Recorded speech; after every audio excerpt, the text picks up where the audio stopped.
মার্কিন সাবমেরিনের হামলার পর নিজেদের জলসীমার বাইরে সরিয়ে নেওয়া ইরানি নাগরিকদের জন্য বিনামূল্যে 1 মাসের ভিসা দেওয়ার ঘোষণা দিয়েছে শ্রীলঙ্কা।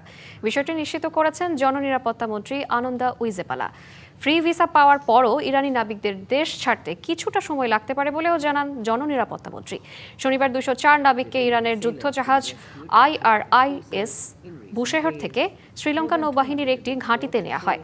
যান্ত্রিক ত্রুটির কারণে জাহাজটি শ্রীলঙ্কার কাছে সহায়তা চেয়েছিল।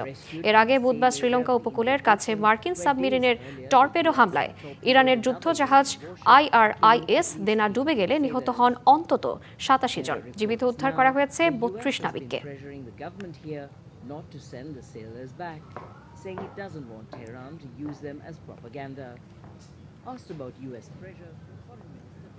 এবার নগদে পাচ্ছেন হেলিকপ্টার অফার, তাই কেনাকাটার পেমেন্ট নগদে করুন আর বুঝে নিন 2000 টাকারও বেশি ক্যাশব্যাক সহ হেলিকপ্টার রাইড। পেমেন্ট শুরু করুন আজই।